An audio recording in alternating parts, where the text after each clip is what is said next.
نحمده ونصلي على رسوله الكريم اللهم صل على سيدنا محمد وعلى آل سيدنا محمد وبارك وسلم۔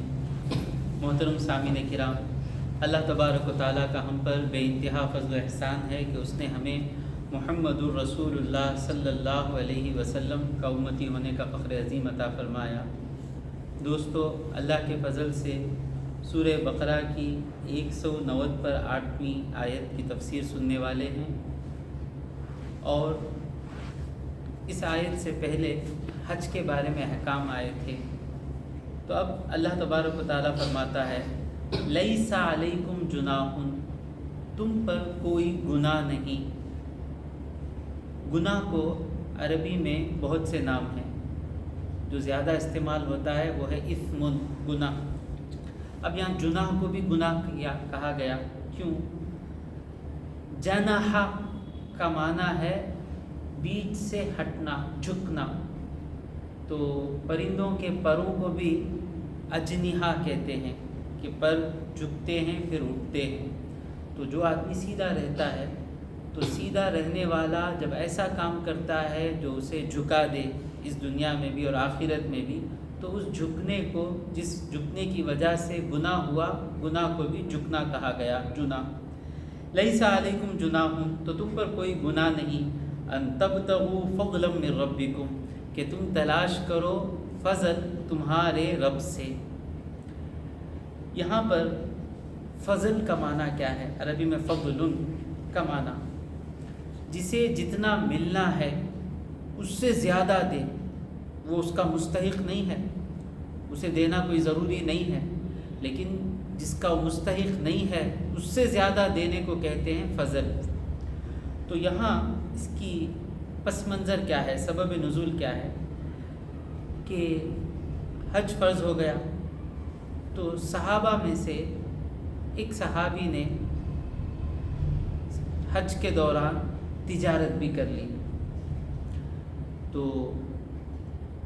حضور اکرم صلی اللہ علیہ وسلم کے پاس آئے، آ کر پوچھے یا رسول اللہ، میں حج کے لیے آیا اور حج کی نیت سے آیا، میری نیت صرف اور صرف حج کرنے کی تھی اور اسی نیت سے میں حج بھی کیا ہوں، لیکن ساتھ ہی ساتھ میں نے کچھ تجارت کر لی، کچھ فائدہ اٹھا لیا، تو کیا مجھے حج کا ثواب ملے گا نہیں ملے گا؟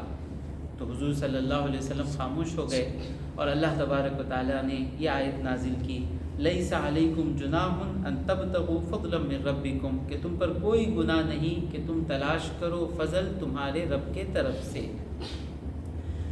اور یہاں پر اس کو فضل کیوں کہا گیا؟ کیونکہ حج کے لیے آئے تو حج کا ثواب ملے گا۔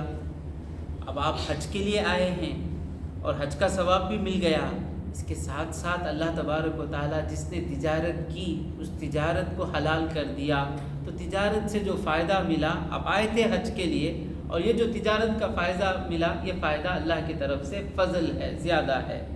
لیس علیکم جناح ان تبتغوا فضلا من ربکم فاذا افضتم من عرفات، جب تم پلٹو عرفات سے۔ عرفات ایک ہے عرفہ، عین رے فے بولتے، اور دوسرا ہے عرفات، عین رے فے الف بڑھاتے۔ عرفہ یعنی گولتے، اس کا معنی ہے وہ دن 9 ذی الحج کو عرفہ کہتے ہیں، اور عرفات جو ہے 9 ذی الحج کو مکے کے پاس جو میدان ہے جہاں حاجی کھڑے ہوتے ہیں، اور جو کھڑا ہونا حج کا اہم رکن ہے، یہاں تک کہ حضور نے کہا کہ عرفہ ہی حج ہے۔ عرفے میں سورج زوال ہونے سے، سورج کے زوال سے غروب آفتاب تک کسی بھی وقت عرفات کے میدان میں جو کھڑا ہوا اسے حج ملا، جو نہیں کھڑا ہوا اس کا حج گیا۔ تو یہ عرفات سے تم پلٹو، یعنی پہلے بھی میں نے کہا تھا گزشتہ تفسیر میں، حج کیا ہے؟ 8ویں ذی الحج کو احرام باندھ کر مینا پہنچ جانا۔ 8ویں ذی الحج کا نام کیا ہے؟ یوم الترویہ، یاد رکھنا ہے، 8ویں ذی الحج کا نام یوم الترویہ۔ تو 8ویں ذی الحج کو مینا میں پہنچ گئے، وہاں پر رہے۔ 9 ذی الحج کو عرفات آئے اور زوال کے بعد سے سورج غروب ہونے تک رہے، یہ فرض ہے۔ اب اس کے بعد سورج غروب ہونے کے بعد اور یہاں عرفات میں ظہر کی نماز اور عصر کی نماز ملا کر پڑھیں گے، یعنی جسے امام اعظم کے پیچھے نماز پڑھنے کا موقع ملا. یہ امام اعظم امام ابو حنیفہ نہیں ہے، ہر حج میں ایک امام اعظم ہوتے ہیں، چیف امام. حضور جب حج کیے حضور اکرم صلی اللہ علیہ وسلم تھے. اس کے بعد جو حج حضرت ابوبکر صدیق گئے، وہاں پر حضرت ابوبکر صدیق امام اعظم تھے. تو ہر سال ایک ایک امام اعظم ہوتے ہیں. تو امام اعظم جو بڑے امام ہوتے ہیں وہ عرفات میں ظہر اور عصر جماعت کے ساتھ ملا کر پڑھاتے ہیں. ظہر کی نماز ختم ہوئی، پھر عصر کی نماز شروع ہو گئی عصر کے وقت میں. تو جسے امام کے ساتھ ظہر اور عصر مل کر پڑھنے کا موقع ملا وہ ظہر اور عصر عرفات میں ملا کر پڑھیں گے. پھر سورج غروب ہونے کے بعد مزدلفہ چلے جائیں گے. تو اس دن سورج غروب ہونے کے بعد مغرب کا وقت شروع نہیں ہوتا. آپ مزدلفہ پہنچنے کے بعد ہی آپ پر مغرب فرض ہوتی ہے. اگرچہ آپ رات کے 12 بجے پہنچے، 1 بجے پہنچے، 2 بجے پہنچے، جب تک حاجی عرفہ کے دن کے بعد 10 ذو الحج کی مغرب شروع ہونے کے بعد جب تک مزدلفہ نہیں پہنچتے تب تک مغرب ان پر فرض نہیں ہوتی. اور مزدلفہ پہنچنے کے بعد امام کے ساتھ پڑھیں، تنہا پڑھیں. مغرب اور عشاء جمع کر کے پڑھنا ہے، یعنی مغرب کی فرض پڑھنے کے بعد فوراً عشاء کی فرض پڑھنا ہے. اور مغرب اور عشاء کے فرض کے درمیان کوئی سنت نہیں ہے. اب آ جائیں فَإِذَا أَفَضْتُم مِّنْ عَرَفَاتٍ، جب تم پلٹو عرفات سے. یہاں اللہ تبارک و تعالیٰ رجعتم، عدتم کہہ سکتا تھا. افاضہ، یہ افاضہ ہے فیض سے، فے یہ بات. فیض کسے کہتے ہیں؟ کسی برتن میں پانی بھر جائے اور پانی بھرنے کے بعد جو گرے بھر کر، اس کو کہتے ہیں فیض. تو اب یہاں پر کہتے ہیں شیخ کا فیضان، یعنی شیخ کے پاس اتنا علم ہے، اتنی ہدایت ہے، اتنی حکمت ہے کہ آپ ان کے پاس بیٹھتے ہیں تو ان کے پاس سے انڈلے جاتا ہے آپ پر، یعنی آپ اس کے مستحق نہیں ہیں، آپ پر زیادہ فل ہو کر مل رہا ہے. اسے کہتے ہیں فیض. ان کا فیضان ہے بھائی، مطلب فل ہو کے دے رہے ہیں وہ. تو یہاں پر افاضہ اللہ لفظ لایا پلٹنے کو. کیوں؟ عرفات کے میدان میں جب لوگ جمع ہوتے ہیں، آج بھی آپ دیکھیں تو جمع ہونے کے میں ایسا لگتا ہے کہ عرفات کا میدان بھر گیا ہے. بھر کر جیسا پانی بھرنے کے بعد انڈلا جاتا ہے، اس طرح اوپر سے دیکھیں گے تو منظر ایسا رہتا ہے کہ میدان بھر کر اس کے بعد جب لوگ نکلتے ہیں لگتا ہے کہ عرفات کے میدان سے لوگ انڈلے جا رہے ہیں. تو اس زمانے میں تو اتنا نہیں تھا. تو قیامت تک اللہ تبارک و تعالیٰ قرآن مجید معجزہ ہے کہ وہ منظر کشی کر رہا ہے اللہ تبارک و تعالیٰ کہ جب تم عرفات سے پلٹو فَاذْكُرُوا اللَّهَ، اللہ تبارک و تعالیٰ کو یاد کرو. عند المشعر الحرام، مشعر حرام ایک جگہ ہے جہاں پر امام وقوف کرتے ہیں، جو امام اعظم ہے وہاں پہ جا کے ٹکتے ہیں، رات بتاتے ہیں. تو بہتر مزدلفہ میں آپ جہاں بھی جا کر رات بتائیں بہتر ہے، لیکن مشعر حرام کے قریب جا کر گزارنا افضل ہے. فَاذْكُرُوا اللَّهَ عِنْدَ الْمَشْعَرِ الْحَرَامِ، تو مشعر حرام کے بعد اللہ کو یاد کرو. وَاذْكُرُوهُ، اور اس کو یاد کرو. كَمَا هَدَاكُمْ، جس طرح اس نے تمہیں ہدایت دی ہے اسے یاد کرنے کی.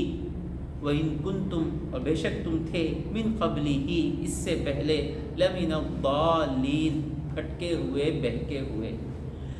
حضور کے آنے کے بعد لوگوں نے جانا کہ اللہ کو کیسے یاد کرنا ہے. اس سے پہلے لوگ یاد کرتے تھے کیا سمجھ کر کہ اللہ تبارک و تعالیٰ نے اس بت کو دے دیا ہے، اب میرا سب کچھ اس بت کے ہاتھ میں ہے، یہ جب تک یہ بت نہیں چاہے گا اللہ بھی کچھ نہیں کر سکتا. اس طرح لوگ اللہ کو یاد کرتے تھے.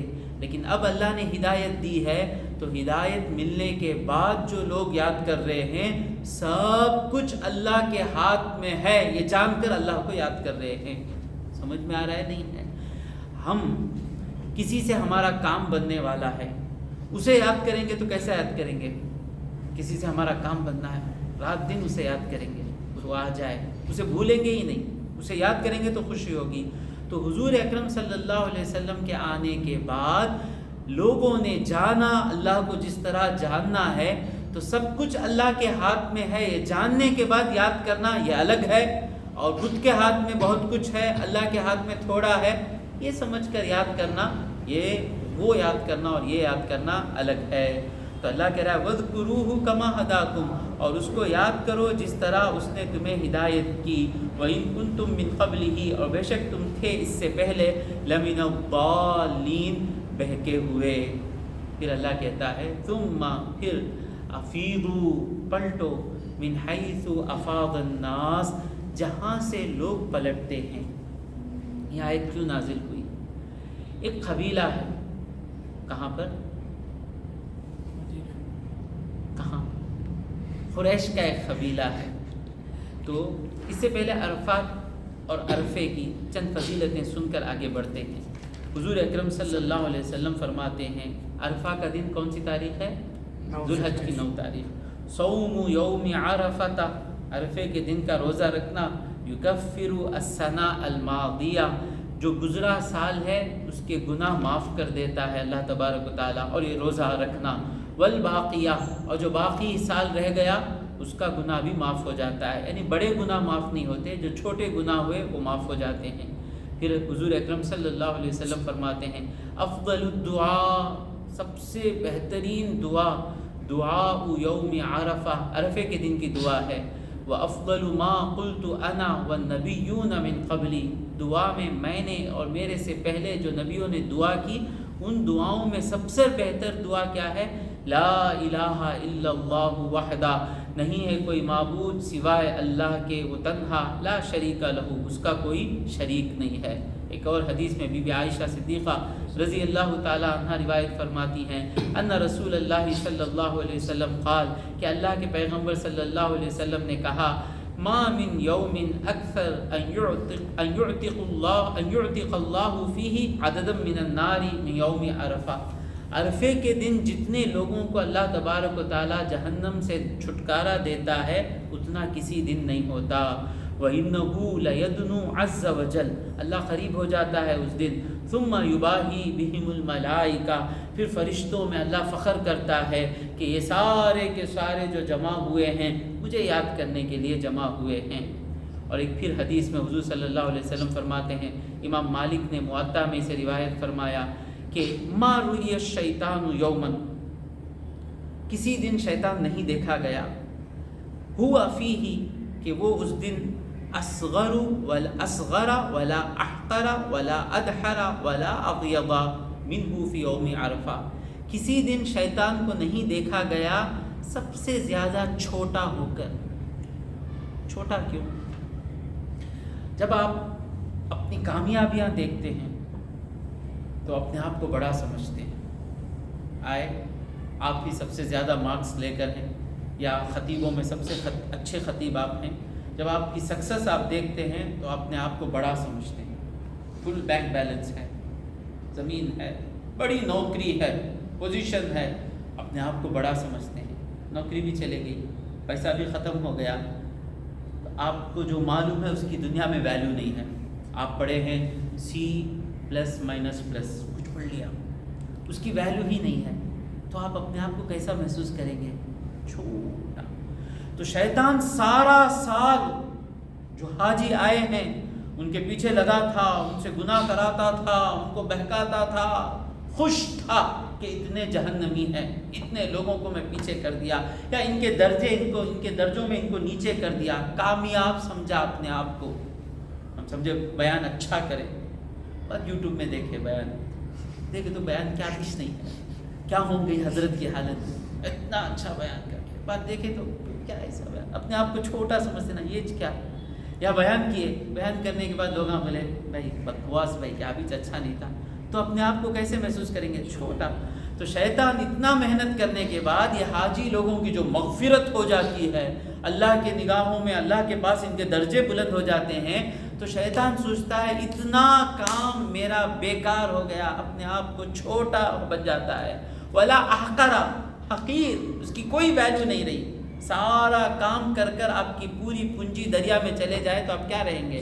ولا احقرا ولا ادھرا، ادھرا بولے تو دور ہو جانا، دور۔ ولا اغیضا، غصہ پیتا ہوا۔ شیطان بیٹھا رہتا ہے عرفات کے دن، عرفے کے دن، منہ فی یوم عرفات، عرفے کے دن جو اس کی حالت رہتی ہے ایسا کبھی کسی نے اس کو نہیں دیکھا. قیل وما رؤیا یوم بدر یا رسول اللہ، بدر کے دن بھی تو اس کی حالت ایسی ہی تھی نا. ابو جہل کو لے کر آیا، اس کو لے کر آیا، سمجھا کہ حضور اکرم صلی اللہ علیہ وسلم اور صحابہ کا قصہ تمام کر دے گا. تو بدر کے دن بھی مایوس ہوا. تو یا رسول اللہ بدر کے دن بھی اتنا مایوس نہیں ہوا کیا؟ قال، حضور نے کہا اما انہ قد رآ جبریل، بدر کے دن وہ جبریل کو دیکھ لیا، کانپنے لگ گیا. جبریل یزع الملائکہ، جبریل ملائکہ کو کمانڈ کرتے ہوئے اس نے دیکھا. لیکن یہاں پر اللہ کی ڈائریکٹ رحمت سے مغفرت ہو رہی ہے تو وہ اپنے آپ کو کمزور، چھوٹا، حقیر، بیکار سمجھ گیا. تو موقع تلاش کرنے ہیں کہ اللہ کی رحمت کے جہاں جہاں موقع ملے جائیں اور اس ابلیس کو ہرائیں اور اپنے درجے بلند کریں اور اپنی مغفرت کروا لیں. تو پھر ثم افیضوا من حیث افاض الناس، تو پلٹو وہاں سے جہاں سے لوگ پلٹتے ہیں.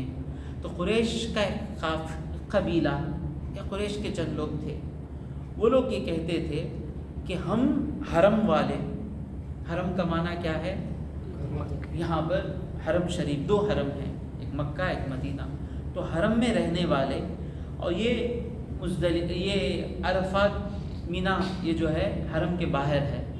تو یہ کہتے ہیں کہ ہم حرم والے، ہم کو کیا ضرورت ہے حرم کے باہر جانا، تو ہم یہاں مزدلفہ میں ڈائریکٹ آ کے بیٹھ جائیں گے. تو دوسرے لوگ جو ہیں جو حرم والے نہیں ہیں وہ عرفات جائیں اور وہ عرفات سے مزدلفہ آئیں، پھر ہم یہاں سے نکلیں گے. ہم میں اور ان میں فرق. اللہ کہہ رہا ہے ثم افیضوا من حیث افاض الناس، جہاں سے لوگ پلٹتے ہیں وہاں سے تم بھی پلٹو. مفسرین کہتے ہیں اللہ کہہ رہا ہے کہ لوگوں میں کون تھے؟ حضرت ابراہیم علیہ السلام بھی عرفات سے پلٹتے تھے. جنہوں نے تم کو حج سکھایا وہ ابراہیم علیہ السلام خود عرفات سے پلٹے، تو تم کہاں سے اسپیشل ہو گئے؟ یہ ایک بیماری ہے انسانوں کے دل میں کہ میں سب سے الگ. جب بھی یہ سوچ آئے میں سب سے الگ رہنا، سمجھ جائیں یہ شیطان کی سوچ ہے. اس سوچ سے لڑنا ہے. اور اللہ ہم کو کیا کہہ رہا ہے؟ ثم افیضوا من حیث افاض الناس، جہاں سے سارے لوگ پلٹتے ہیں وہاں سے تم بھی پلٹو. یہ نہیں کہا اللہ کہ جہاں سے نبی پلٹے نبی کے ساتھ ہم بڑھے، نہیں نہیں نہیں. یہاں بیماری کیا ہے؟ یہاں نبی کی دشمنی نہیں ہے. منافق کو اللہ کہتا ہے نبی کے ساتھ جاؤ.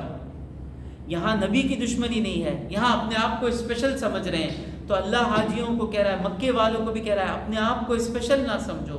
سارے لوگوں میں سے میں بھی ایک آدمی ہوں. میں بار بار یہی کہتا ہوں، ہماری کامیابی کیا ہے؟ جب ہم ون امانگ آل، سب میں کا ایک، یہ سوچ میں ہم کو سکون ملے، راحت ملے، سمجھیں کہ ہم کامیاب ہو گئے. جب تک میں الگ رہنا، سب ایک ہی قرات پڑھاتے ہیں، میری قرات الگ رہنا، سب ایک ہی بیان کرتے ہیں، میرا بیان الگ رہنا. تو آج جتنے بھی لوگ آج لوگوں کو گمراہ کرتے ہیں نئی نئی باتیں کر کے، ان کی مقصد کیا ہے، ان کی نیت کیا ہے؟ سب جو بولتے ہیں وہی بات میں بھی بولا تو میں اسپیشل کہاں سے بنوں گا؟ اب میں اسپیشل نہیں ہوں، ایک حضرت ہوں.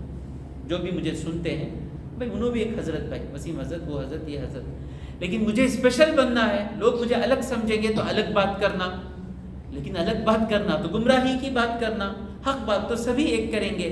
تو ایک بیماری ہے. کپڑے میری بائک الگ ہی چلانا، ہمارے بچی کی شادی بھائی وہ شادی کے برابر کیا بھی نہیں بھائی، وہ شادی خانہ الگ بھائی، وہ ہمارا بچہ الگ ہی، انہیں لیا سو مارکس الگ ہی بھائی. یہ سوچ بربادی کی طرف لے کر جاتی ہے. کیوں بربادی کی طرف لے کر جاتی ہے؟ غور سے سنیں، اللہ کی طرف سے بات ذہن میں آئی. کیوں بربادی کی طرف لے کر جاتی ہے؟ کیونکہ جب آدمی اپنے آپ کو اسپیشل سمجھتا ہے تو وہ ایک الگ طریقے کی زندگی کی امید رکھتا ہے. جب وہ زندگی اسے نہیں ملتی تو دوسرے سے وہ زندگی چھین کر لیتا ہے. جب آدمی اپنے آپ کو سب میں کا ایک سمجھ جاتا ہے تو جب وہ صبح اٹھتا ہے اللہ جو زندگی دے اس زندگی میں خوش رہتا ہے. سمجھ میں آیا؟ ثم افیضوا من حیث افاض الناس واستغفروا اللہ، اور اللہ سے معافی طلب کرو. ایک چیز کیا ہے؟ تم نے جو سوچا کہ ہم الگ وہ الگ، اس چیز پر معافی طلب کرو. اور دوسرا معنی کیا ہے؟ اپنے گناہوں کو یاد کرو. گناہ تمہارے کیا ہیں؟ مولوی بن کر بیٹھ گئے ہو لیکن تمہارا باطن کیا ہے؟ تمہارے گناہ کیا ہیں؟ آدمی کو جھکنا ہے تو اپنے گناہوں کو یاد کرنا. آج مصیبت یہ ہے کہ گناہ بھی یاد نہیں, ہم کو گناہ بھی یاد نہیں. میں کیا بھی گناہ نہیں کرا, استغفر اللہ. یہ اندھا ہو جانا ہے, اپنی غلطیاں نظر نہیں آنا, اسے کہتے ہیں اندھا ہو جانا. اور جس کی اللہ بھلائی چاہتا ہے اس کی چھوٹی چھوٹی غلطیاں اللہ اس کے آنکھوں کے سامنے لاتا ہے. اسے آپ کتنی بھی تعریف کر لیں, آپ متقی ہیں, آپ وہ ہیں, کہتا ہے کہ اللہ تو چھپا کر رکھا ہے مجھے. حالانکہ وہ پاک ہے, اس سے کوئی کبیرہ گناہ نہیں ہوا, لیکن اس کی چھوٹی چھوٹی غلطی اسے بڑی نظر آتی ہے. بار بار میں حدیث کہتا ہوں, حضور کہتے ہیں کہ مومن اور منافق میں فرق, مومن اور منافق کی نشانی کیا ہے. منافق بڑے سے بڑے گناہ کو بھی چھوٹا سمجھتا ہے, اور مومن اپنی چھوٹی غلطی کو بھی کیسے سمجھتا ہے, گویا کہ غلطی اس کے سر پہ ایک پہاڑ ہے کہ وہ ہمیشہ ڈرتا ہے کہ کب وہ پہاڑ اس پر گر جائے. اور منافق بڑی سے بڑی غلطی کو بھی ایسا سمجھتا ہے گویا کہ مکھی ناک پر بیٹھی اس نے اڑا دیا. ثم افیضوا من حیث افاض الناس واستغفروا اللہ, اور اللہ سے مغفرت طلب کرو. ایک معنی کیا کہ تم نے اپنے آپ کو سب سے الگ سمجھا, بڑا سمجھا. اور دوسرا معنی کیا کہ جب تک تم اپنے گناہوں کو یاد رکھو گے اپنے آپ کو بڑا نہیں سمجھو گے. ان اللہ غفور الرحیم, اور بے شک اللہ تبارک و تعالی بہت معاف کرنے والا اور رحم کرنے والا ہے. فَإِذَا قَضَيْتُم مَنَاسِكَكُمْ, اور جب تم حج کے مناسک یعنی حج کے جو احکام تھے وہ پورے کر لو, فَاذْكُرُوا اللَّهَ, تو اللہ تبارک و تعالیٰ کو یاد کرو. كَذِكْرِكُمْ آبَاءَكُمْ, جیسا تم اپنے باپ دادا کو یاد کرتے ہو. یعنی حج ختم کر لیے, بڑا کام کر لیے, تو اب یہ لوگ حج ختم کرنے کے بعد مکے پاس آتے, آ کر میں کون ہوں, میں ان کا پوترا ہوں, میں ان کا بیٹا ہوں, ہمارے ابا وہ خرچ کرتے تھے, ہمارے دادا غریبوں کو اتنا کھلاتے تھے, ہمارے وہ کرتے تھے, تو اپنے باپ دادا کا نام لے کر فخر کرتے. اللہ کہہ رہا ہے یہاں پر آنے کے بعد باپ دادا پر فخر نہیں کرنا ہے. اللہ تبارک و تعالیٰ نے تم کو ہدایت دی, کس نے تم کو حج دیا. کافر حج نہیں کرتا, تم حج کر رہے ہو.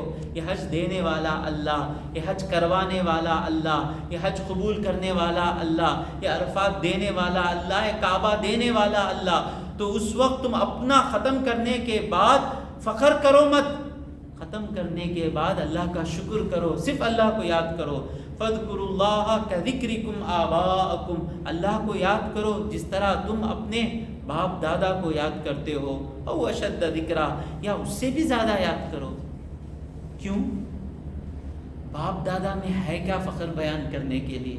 باپ دادا کا فخر بیان کرو گے تو 15-20 منٹ میں ختم ہو جائے گا, لیکن جب اللہ کی شان بیان کرو گے تو چلتا رہے گا.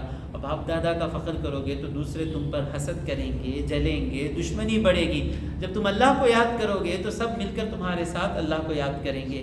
کذکرکم آباءکم اشد ذکرا فمن الناس, اب حج ہو گیا, اب اللہ سے مانگنے کا وقت آیا.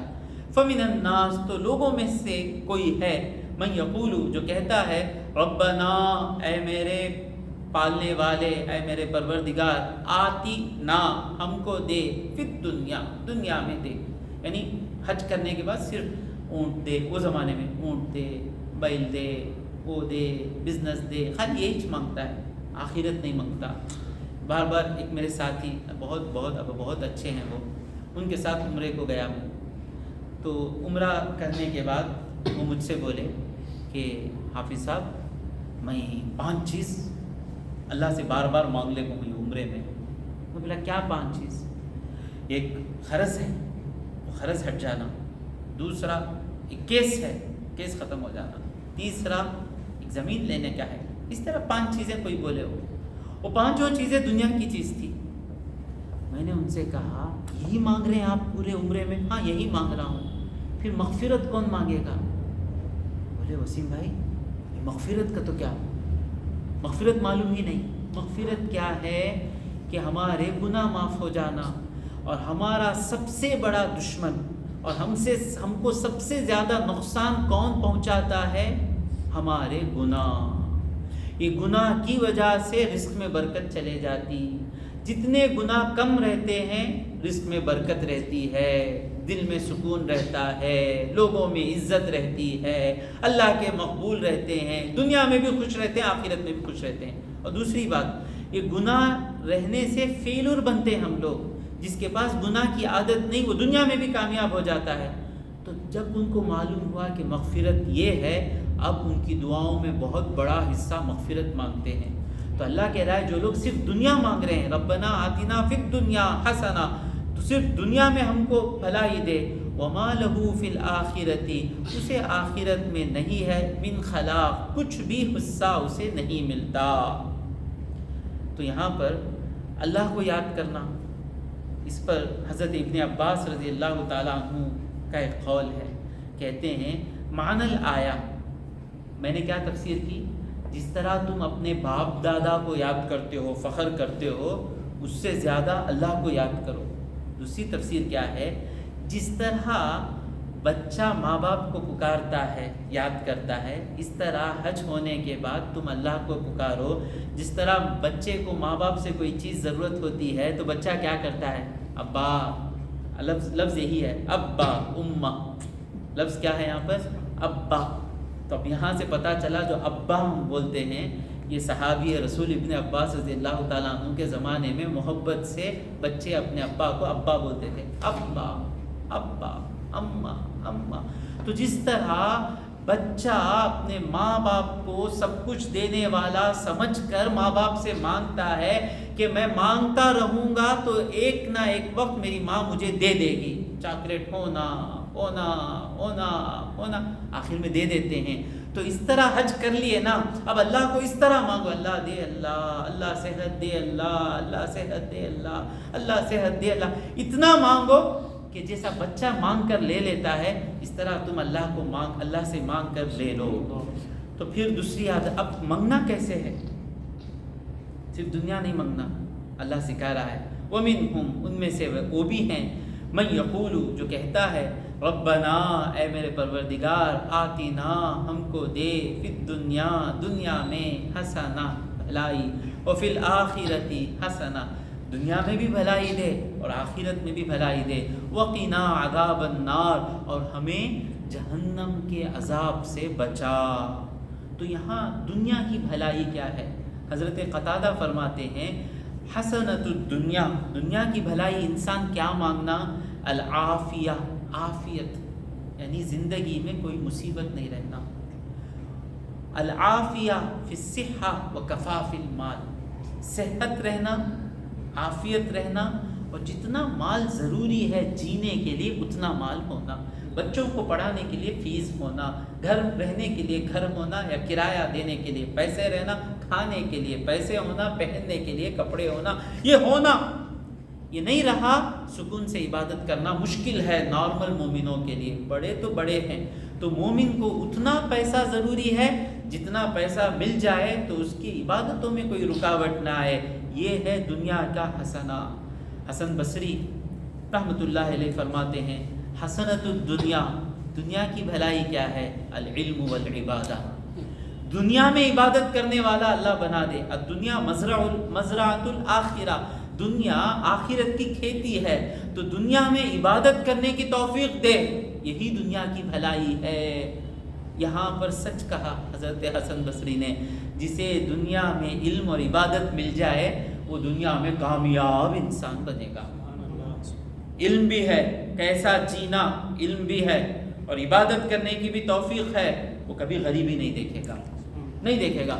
ہاں آزمائش آئے گی، سوا آزمائش کے بغیر وہ کامیاب انسان رہے گا۔ آپ دیکھیں کتنے نیک بچے جو 5 وقتہ نمازی ہیں، جوانی میں اللہ کی عبادت کرتے ہیں، بڑے بڑے ڈاکٹرز ہیں، آج بڑے بڑے انجینئرز ہیں، بڑے بڑے عہدوں پر بیٹھے ہیں۔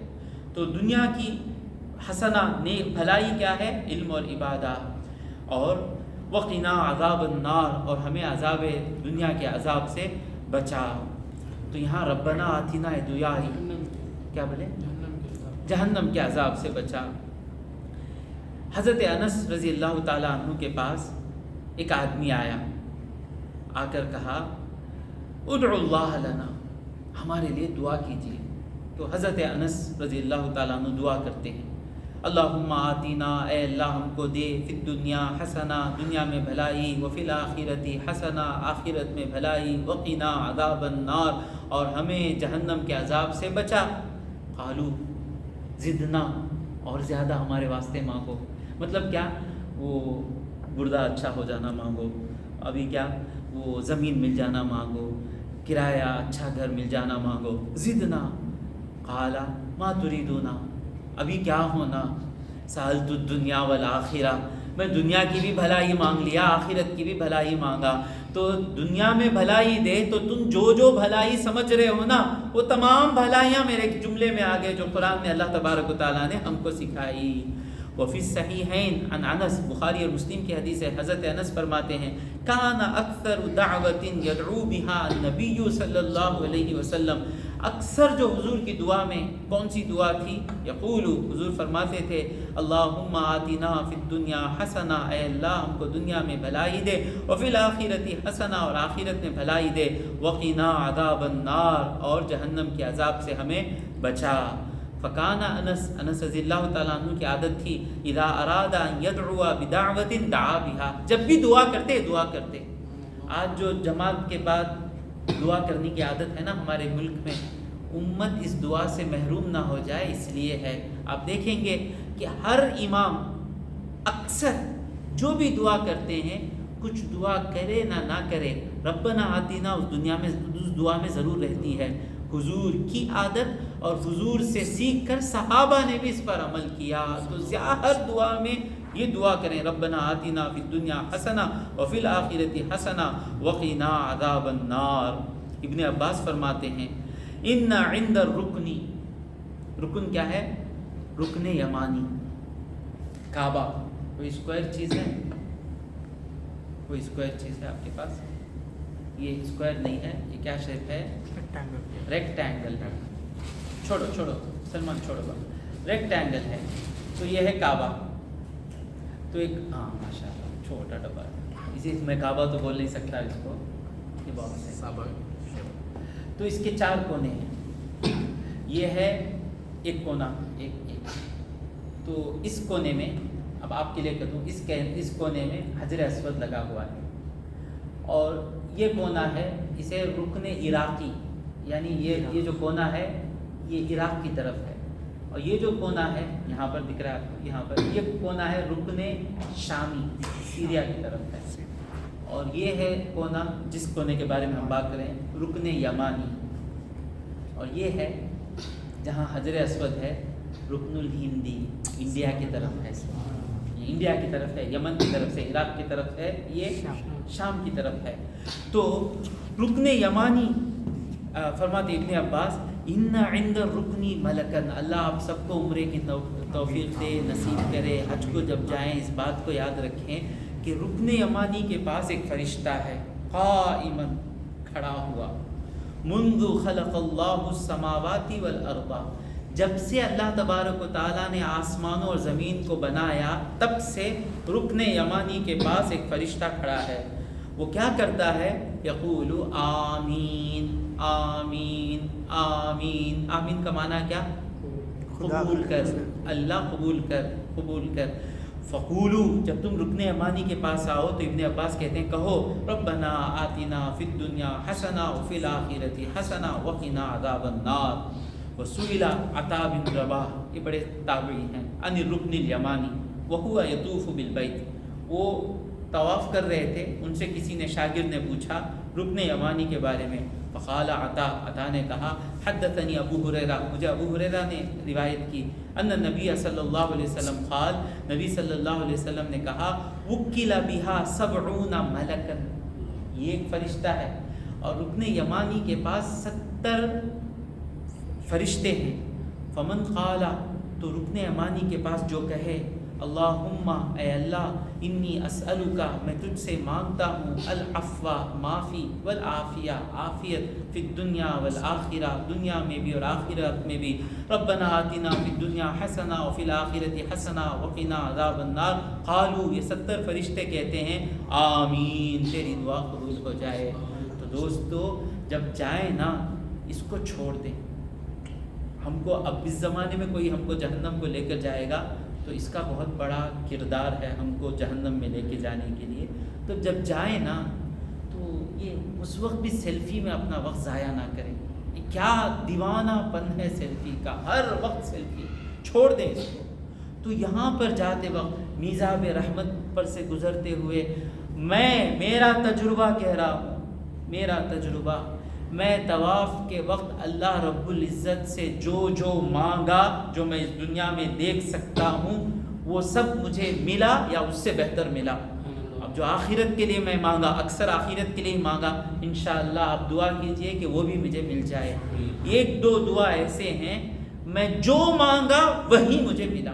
تو جب طواف کریں اللہ کی قبول، فرشتے آمین کہہ رہے ہیں، تو طواف کے وقت کچھ خیال نہ ہو، اپنے گناہوں پر ندامت ہو، ہر گناہ یاد کریں، اسکول میں جو گناہ ہوا، کالج میں جو گناہ ہوا، چھپ کر جو گناہ ہوا، سامنے جو گناہ ہوا، سب گناہوں کو یاد کرتے ہوئے یہ گنہگار بادشاہ کے سامنے آ کر اس امید پر آیا ہے کہ بادشاہ معاف کر دے، معاف کر سکتا ہے آج بادشاہ، نہیں تو کل سولی پہ چڑھا دیں گے، تو آج بادشاہ معاف کر سکتا ہے۔ تو بادشاہ کے سامنے جیسا جائیں گے نا ویسا لبیک اللہ طواف میں دعا پر درود پڑھتے ہوئے، دعائیں پڑھتے ہوئے کریں گے تو انشاءاللہ اس کا فائدہ میں نے تو دیکھا ہے، آخرت میں بھی انشاءاللہ دیکھوں گا۔ تو جو لوگ اس طرح حج کر کر یہ دعا کرتے ہیں ان کو اللہ کہتا ہے اولئک، یہ وہ لوگ ہیں، لہم نصیب مما کسبوا، انہوں نے جو کمایا اس کا حصہ انہیں ملے گا۔ عرفات کی برکتیں بھی ملیں گی، مزدلفہ کی برکتیں بھی ملیں گی۔ ایک بات میں چھوڑ دیا، عرفات کو عرفات کیوں کہتے ہیں؟ مفسرین کہتے ہیں عرفہ کا معنی ہے پہچاننا۔ تو حضرت آدم علیہ السلام اور بی بی حوا جب دنیا پر اتری تو حضرت آدم تفسیر میں کہتے ہیں ہندوستان میں اترے، تو لوگ کہتے ہیں سری لنکا میں جو قدم ہے آدم علیہ السلام کے قدم کا نشان کہتے ہیں لوگ، اور بی بی حوا مکے کے پاس ایک بستی ہے جسے کہتے ہیں جدہ، تو جدہ کا معنی جدہ کا معنی ہے دادی، تو اس لیے اس کو جدہ کہتے ہیں۔ تو آدم علیہ السلام اور حوا علیہ السلام دونوں الگ الگ تھے، تو یہ لوگ کہاں مل کر ایک دوسرے کو پہچانے، عرفے کا دن تھا، عرفے کی جگہ تھی، عرفات کی جگہ تھی، تو ایک دوسرے کو پہچاننے کو عرفہ کہتے ہیں، تو اس جگہ کا نام عرفات ہو گیا۔ اور اس کے بعد پہچاننے کے بعد یہ دونوں جا کر ایک جگہ ملے، تو ازدلفہ یزدلف، زلفہ ہے اس کا قریب ہونا، تو یہ دونوں قریب ہوئے مزدلفہ میں، تو اس لیے اس جگہ کا نام کیا ہو گیا؟ مزدلفہ ہو گیا۔ تو اولئک لہم نصیب مما کسبوا، یہ وہ لوگ ہیں جو آخر میں سب برابر اللہ کو یاد کر کے پھر ربنا آتنا فی الدنیا حسنہ وفی الآخرۃ حسنہ، اللہ سے دنیا اور آخرت کی بھلائی مانتے ہیں، یعنی آخرت پر ایمان رکھتے ہیں۔ اولئک لہم نصیب مما کسبوا، یہ وہ ہیں جنہیں انہوں نے جو کمایا اس کا حصہ ملے گا۔ واللہ سریع الحساب، اور اللہ تبارک و تعالیٰ کیسا دیتا ہے؟ جلدی حساب کر دیتا ہے۔ جو آپ یہ دوسرا ہے حساب لگانا، کتنے دن کام کرے، تم نہ کیا ملنا، تمہیں کرے سو برابر کیا، یہ سب نہیں ہے، آپ کر دیے اللہ تبارک و تعالیٰ آپ کو جو حساب ہے کر دے گا۔ اللہ سریع الحساب۔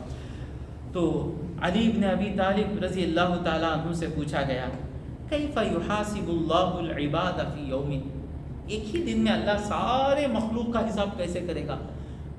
آدم دنیا کے سارے لوگوں کا حساب برابر کیسا اللہ کرے گا؟ تو حضرت علی فرماتے ہیں کما یرزقہم فی یوم، ایک ہی دن میں سب کو کھانا کیسا دیتا، اس کا پیٹ کتنا، اس کا پیٹ کتنا، اسے کتنا ملنا، سارے، صرف لوگوں کو نہیں، بکری کو بھی دیتا، شیر کو بھی دیکھتا، چونٹی کو بھی دیتا، ایک ہی وقت میں سب کو رزق دینے والا اللہ ایک ہی وقت میں سب کا حساب کر سکتا ہے۔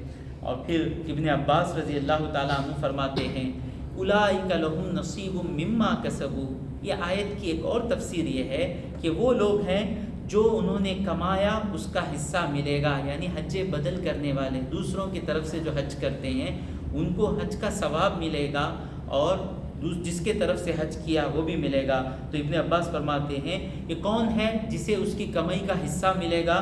هو الرجل، وہ آدمی ہے، یأخذ مالا، مال لیتا ہے، یحج به، اس مال کے ذریعے سے حج کرتا ہے، عن غیرہ، دوسرے کی طرف سے، خود حج کر لیے، پیسہ جمع ہو گیا، حج کرنے کی خواہش ہو رہی ہے، میں ابا کی طرف سے حج کر دوں، میرے دادی مجھے بچپن میں بہت چاہتے تھے، ان کے طرف سے حج کر دوں، خود کا مال، لیکن حج کس کے طرف سے کر رہا ہے؟ دوسرے کی طرف سے۔ تو اللہ دینے والا اللہ، نیتوں کو دیکھنے والا اللہ، فیکون لہ ثواب، اسے بھی ثواب ملے گا جس کے لیے کیا اسے بھی کر. تو یہ اولئک لہم، یہ وہ لوگ ہیں ان کو حصہ ملے گا. حج تو ہو رہا ہے دادا کے لیے، لیکن تم نے کیا نا، دادا کو بھی ثواب ملے گا، تم نے جو کمایا اس کا حصہ تم کو بھی ملے گا. ایک آدمی آ کر رسول اللہ سے کہتے ہیں یا رسول اللہ مات ابی ولم یحج، میرے ابا انتقال ہو گئے اور انہوں نے حج نہیں کیا. یہ حدیث ایک واقعہ یاد آتا ہے میری زندگی میں ہوا. ہم بیٹھے رہتے ہیں، لوگوں کو اگر آپ جا کر پوچھیں، مجھے سینہ دباتا ہے کیا کرنا، بھائی پہلے ہاسپٹل جاؤ، بھائی انہیں شنکر ہے اس کے پاس جاؤ، بھائی انہیں زیویئر ہے، بھائی انہیں برابر، بھائی میرے گردے ہلنا شروع ہو گئے ہیں، پتھر آ گیا ہے، تمہیں وہ اس کنے چلے جاؤ بھائی، اس کنے چلے جاؤ بھائی. بولتے نہیں میرے زمین کے پترما برابر ہی کیا، میں لا کو سلمان کنے دیا تو کیا کریں گے، لا حضرت دیکھ لو برابر ہی نا حضرت، بولیں گے رحمت اللہ ہی، نعمت اللہ ہی، رحمت اللہ ہی، موجاؤ برابر دیکھ. بولتے میں بلڈنگ بننا ذرا پلان کر کو دیو، کیا بھی نہیں بھائی، اسکیل اٹھاؤ، یہ روم بنو، یہ سیڑھیاں بناؤ، کیا کرتے نہیں کرتے نہیں. لیکن جب دین میں بات آتی ہر ایک جواب دیتا. کیوں؟ جس چیز کو امپورٹنس دیتا ہے اس چیز میں بچتا، جس چیز کو امپورٹنس نہیں دیتا اس میں بکتا. سمجھ گئے؟ ہاں، جنت کی قدر ہوتی، جہنم کا ڈر ہوتا دین میں بات کرتے وقت. جس طرح میڈیکل میں کسی کو بیکار کی صلاح نہیں دیتے، اسی طرح دین میں بھی نہیں دیتے. تو اس میں نہیں، سب مفتی، دین میں سب مفتی. ہم بیٹھے تھے، ایک آدمی بولے کہ ہمارے ابا کی طرف سے میں حج کر سکتا کیا. میں جواب دینے سے پہلے ایک مفتی صاحب جو کچھ پڑھے لکھے نہیں، بھائی وہ پورا نہیں ہوتا، بھائی یہ کیا پلاسٹر ہے، پھٹکی سو دیوار کو پلاسٹر لگانے کا واسطے انہوں کرنا تھا، نہیں کرے چلے گئے اتنا. اب ان کے طرف سے پورا کوئی نہیں کرتے. اب میں جواب دینا، اب انہیں سن کو ان کو ہارٹ اٹیک آ جائے گا، کیونکہ ان کی بات ہی آخری بات، اس سے بڑھ کر کسی کی بات نہیں. تو میں بولا ایک حدیث ہے، یہی حدیث ہے کہ ایک آدمی آتے ہیں، آ کر کہتے ہیں مات ابی ولم یحج، میرے ابا انتقال ہو گئے، ان پر حج فرض تھا، انہوں نے حج نہیں کیا. افاحج عنہ، میں ان کے طرف سے حج کر سکتا ہوں کیا. فقال النبی صلی اللہ علیہ وسلم، حضور اکرم صلی اللہ علیہ وسلم نے فرمایا، بخاری کی حدیث ہے، کیا پیارا انداز ہے سمجھانے کا. لو کان علی ابیک دین، اگر تمہارے باپ پر کوئی قرض ہوتا، فقضیتہ، کیا تم اس قرض کو ادا کرتے. اما کان ذالک یجزا، تم اس کے طرف سے ادا کر دیے تو وہ ادا ہو جاتا نا. فقال نعم، ہاں. قال فدین اللہ احق ان یقضى، اللہ کا جو قرض ہے، جو حج کرنا تھا انہوں نے قرض رکھ کر چلا گیا، وہ زیادہ حق ہے کہ اسے ادا کیا جائے. قال فهل لي من اجر، میں ابا کے لیے حج کروں گا، مجھے اجر ملے گا کیا. فانزل اللہ تعالی، اللہ نے آیت نازل کی، اولئک، وہ لوگ جو دوسروں کے خاطر حج کرتے ہیں، اولئک لہم نصیب مما کسبوا، ان کے لیے حصہ ہے جو انہوں نے کمایا. یعنی من حج عن میت کان الاجر بینہ و بین المیت، جو میت کے طرف سے حج کرے تو اجر اسے بھی اور میت کو بھی ملے گا. انہی باتوں پر رکاتے ہوئے اللہ تبارک و تعالیٰ سے دعا ہے کہ مولا جو کچھ کہا اور سنا اس پر عمل کرنے کی توفیق عطا فرمائے. وآخر دعوانا ان الحمد للہ رب العالمین. صلی اللہ علی محمد صلی اللہ علیہ وسلم.